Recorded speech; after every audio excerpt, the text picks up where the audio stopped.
Hello everyone and welcome dito sa Seryosong Usapan with Kuya Jun. Pero bago ang lahat, nais ko muna kayong batiin ng isang magandang morning, good evening, and good afternoon. Nasaan man kayo naroon. At sana nasa mabuti kayong kalagayan. Nais ko rin munang pasalamatan ang mga mag-subscribe at yung patuloy na sumusubaybay dito sa aking channel.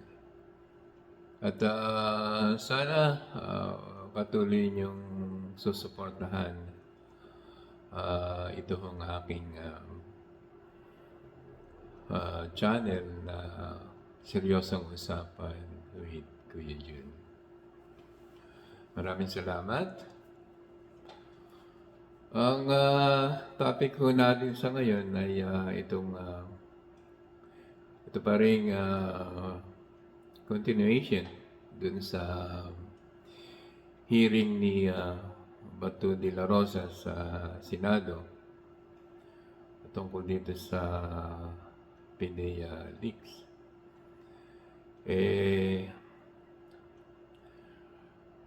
Nung pinanood ko yung hearing ay ang daming ang daming kasinungalingan, ang daming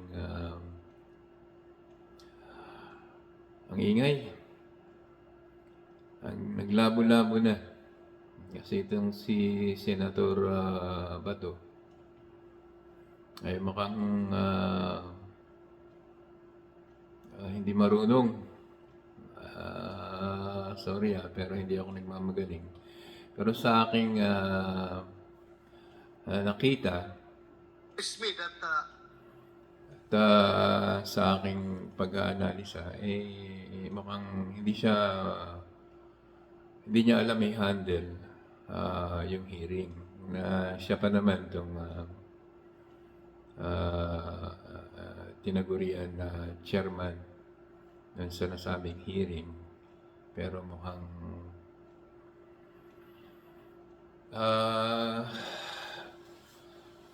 wala siya sa ayos at hinayaan niyang itong si Morales na magsalita at kung ano-ano yung mga dinidugtong niya, kung sino-sino yung mga pangalan at mga kasinungalingan dun sa napansin ko dito kay Morales at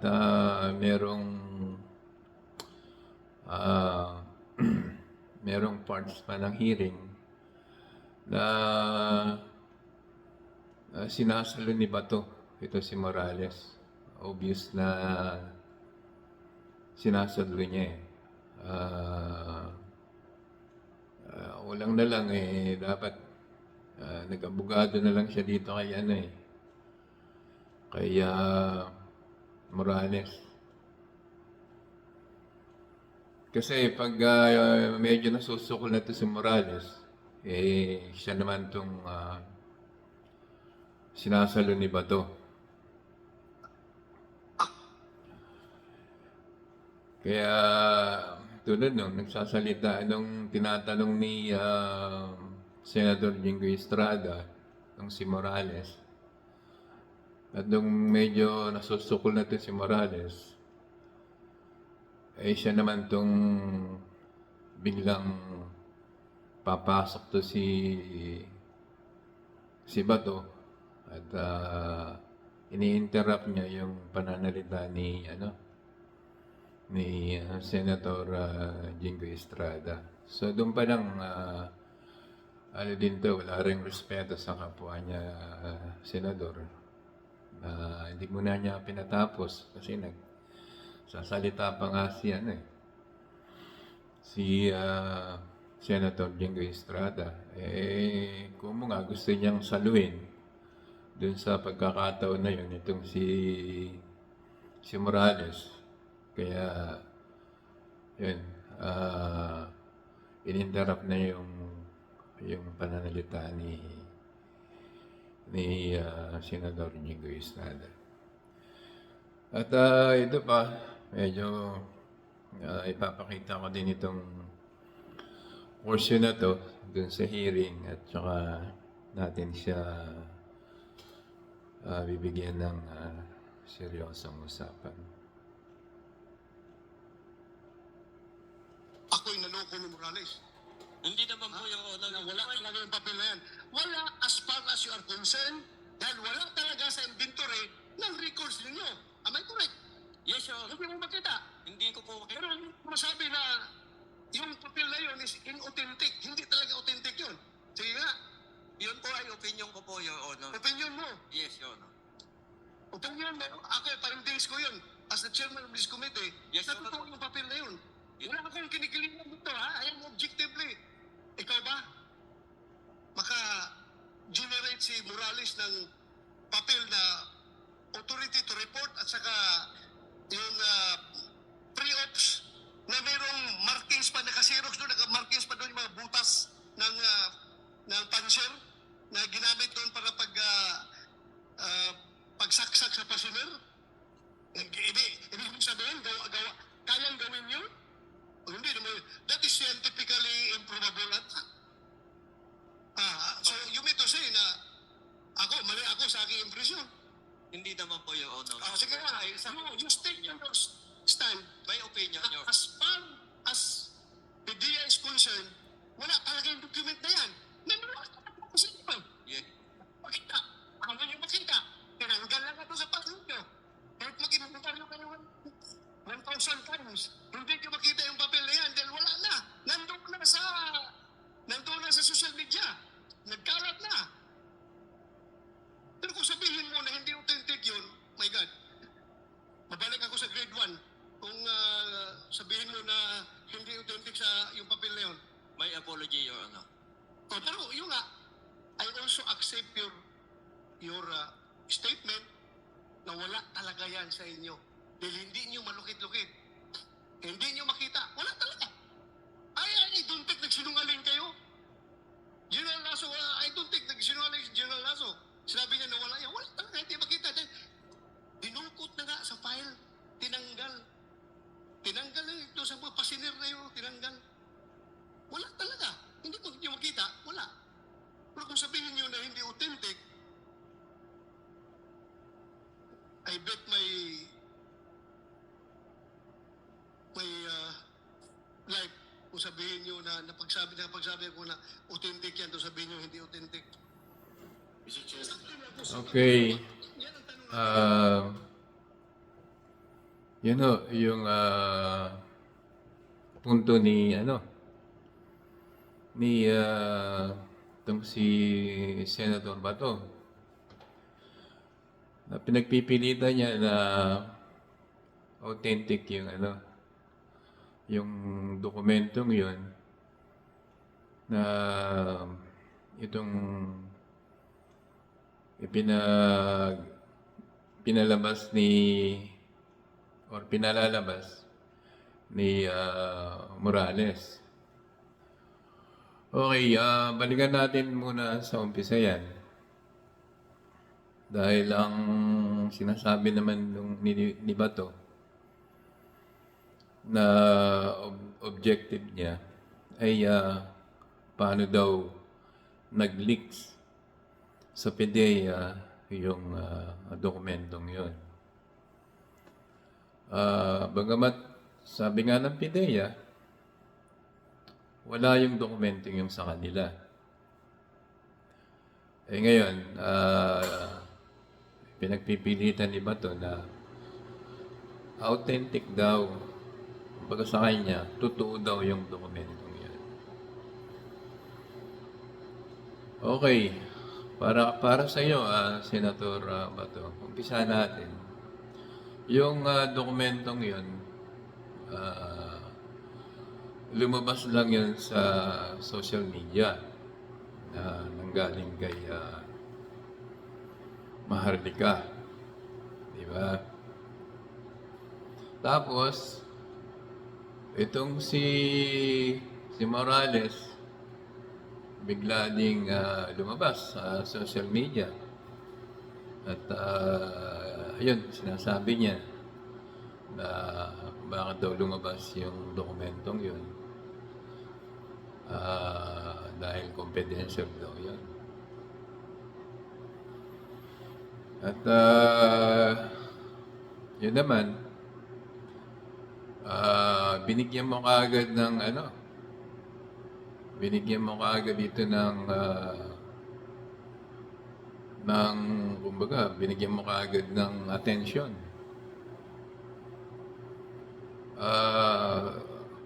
Through doon sa vlogger na si Marlica, at tapos dito sa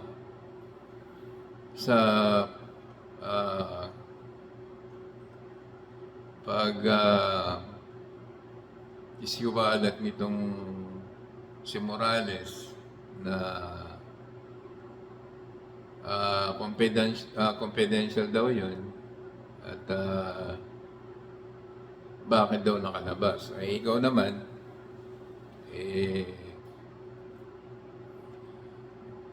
naniwala ka naman kaagad at yun, kinaladkad mo na kaagad sa Senado at nagpahiring ka kaagad na ang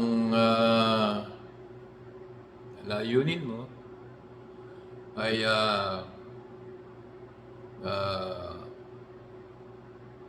mapatunayan kung yung dokumentong yun ay nag-leak galing sa PIDEA at sino ang gumawa doon.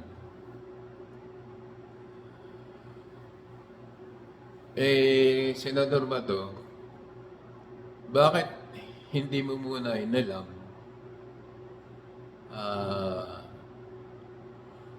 kung gaano katotoo yung dokumentong yon bago mo dinala dyan sa hearing sa Senado? Unang-una, yung dokumentong yun, nahawakan mo ba? Napasa kamay mo ba mismo yung original na dokumentong yon? Hindi, di ba? Nakita mo lang siya sa social media. Tapos, yung sinasabi ni Morales, kung siya nga ay naging PIDEA agent, na sinasabi niya, siya yung gumawa doon, siya nag-imbestiga, dahil yun, trabaho nga naman sa parte din ng trabaho niya yun. Pero ang proseso nun, nagawa niya yun, yung dokumentong yun, kung totoo man, ang pagkakaintindi ko dyan, dapat ipapasa niya yan dun sa team leader na magko-conduct ng operation. Ganun ang pagkakaintindi ko dyan. At isa pa, yung dokumentong yon na yung pre-op, authority to operate, ay sinasabi ni Morales na hindi natuloy. Okay. Tapos yung dokumentong yon, wala siyang serial number, walang perma ng team leader, wala yung pangalan ng team leader, walang mga pangalan yung member nung team na yon na magkakonduct ng operation. Okay. Wala yung perma yung yung team leader, wala din yung pangalan niya, at wala din yung mga pangalan ng member ng team na magkoconduct ng operation, at wala ding serial number yung dokumentong yon. So, paano paano mo masasabi na yung dokumentong yon ay totoo? Bakit hindi mo muna doon hinalukay, Senator Bato, kung gaano katotoo yung dokumentong yun? Dahil sa kabila ng sinabi ng PDEA na yung dokumentong yun ay is not existing. Kumbaga, wala nga sa file nila eh. At isa pa, paano nga naman ilalagay mo sa file yun na hindi nga natuloy yung operation? Wala yung perma nung team leader, wala yung pangalan ng team leader, wala yung mga pangalan ng mga member ng team na magko-conduct ng operation, wala yung serial number. Hindi natuloy. Yung ba ilalagay sa file ng PDEA? Sige nga. Ilalagay ba nila sa file ng PDEA yan? Na walang serial number, wala yung pangalan ng team, hindi natuloy yung operation. Para ano yun, ilalagay mo sa file.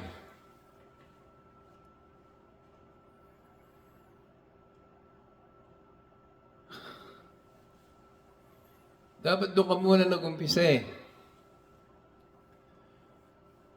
At tapos sinasabi niya na may pinakitang, yung informant nitong si Morales, may pinakitang litrato na si, yun na nga, nandun yung litrato ni President na si Bongbong Marcos tsaka si Marshall Soriano. Bakit hindi mo pinakita dyan? Bakit hindi mo inobliga itong si Morales? Nasaan yung picture na yun? Bakit hindi yun ang inano mo muna ang ginawa mo? Para mapatunayan kung totoo itong pinagsasabi nitong si Morales. At saka isa pa, yung sinasabing confidential informant niya, bakit hindi nyo muna hindi muna yun ang inalam mo kung sino yun? Kasi doon lahat ng galing eh. Doon yung tinuturo niya eh. Tapos sasabihin mo, authentic yung yung dokumento.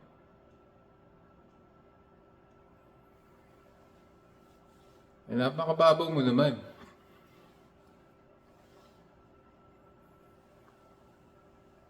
Dahil lang dun sa butas nung nung puncher, tapos yung dun sa mo na, hinugot na yun sa file. Ganun yung ganun yung sinasabi mo eh. Ganun yung findings mo na sinasabi mo. Ay na nga yun. Yan bang blanco na dokumento na walang pirma, na walang serial number, na hindi naman natuloy yung operation, ilalagay ba nila sa file yun? Ng PDEA? At saka isa pa, sinasabi niya na sa PDEA,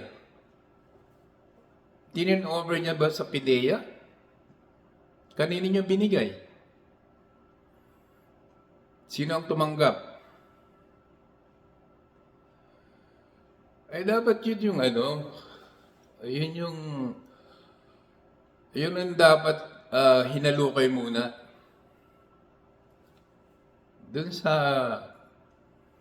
pagkaka-analyze ko diyan sa kung gusto mong mapatunayan kung yung dokumentong yan ay nag-leak sa PIDEA. Paano nga maglilik sa PIDEA yan kung yan ay hindi naman totoo? Di ba? Pinagpipilitan mong totoo dahil lang dun sa ano? Dahil lang dun sa nakita mo yung butas ng ano? Ng dokumento. Nahawakan mo ba mismo yung dokumento? Yun na nga, walang serial number, walang pirma nung team leader, at saka yung mga member na dapat magkakonduct ng operation. Wala eh. So ilalagay ba yung sa file ng PIDEA?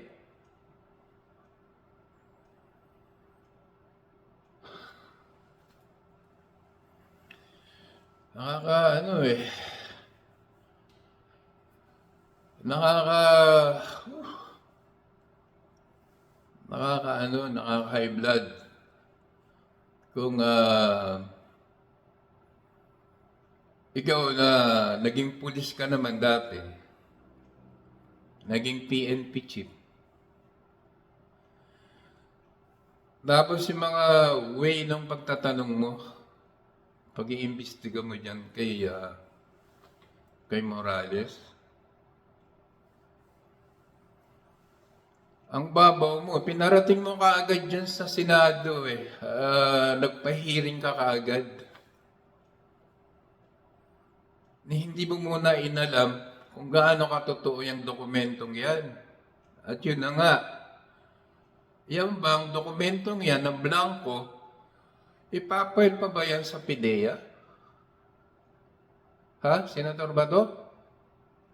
Na sinasabi mong authentic yung dokumento? Na walang ibang nakapirma kundi yan lang si Morales? Authentic ba yun? Anak ng teting naman yan. Ang labnaw mo naman. Ang labnaw naman ng ano mo.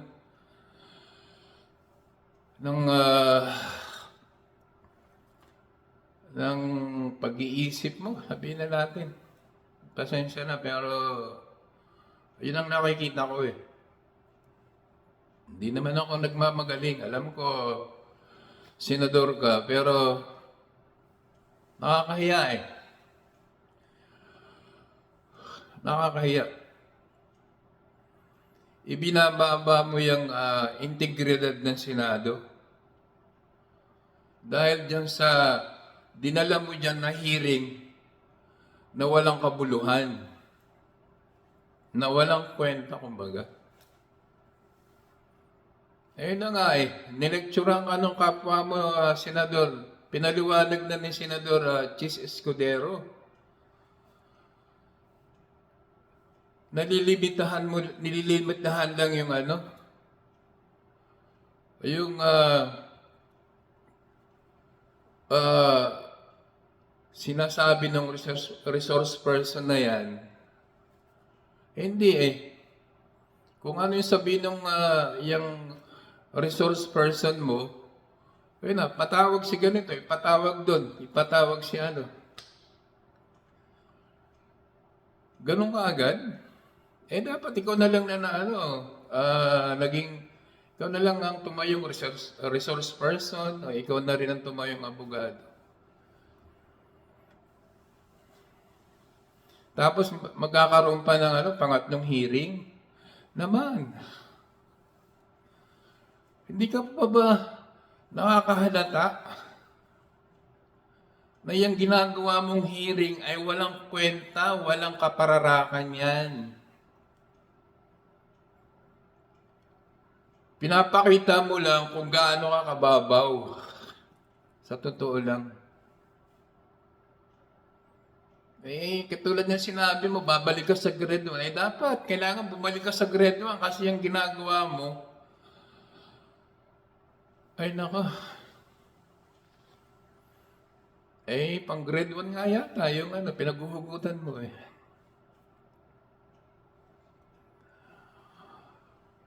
Okay, yun, hanggang dito na lang ho at medyo marami pa ho sana tayong idudugtong pa dyan. Kaso medyo kinakapos na tayo sa oras. Yun o, maraming salamat at sana huwag niyong kalilimutan mag-like and share at mag-subscribe. At mag-comment din ho kayo dito sa comment section. Maraming salamat. Thank you and thank you for watching. God bless.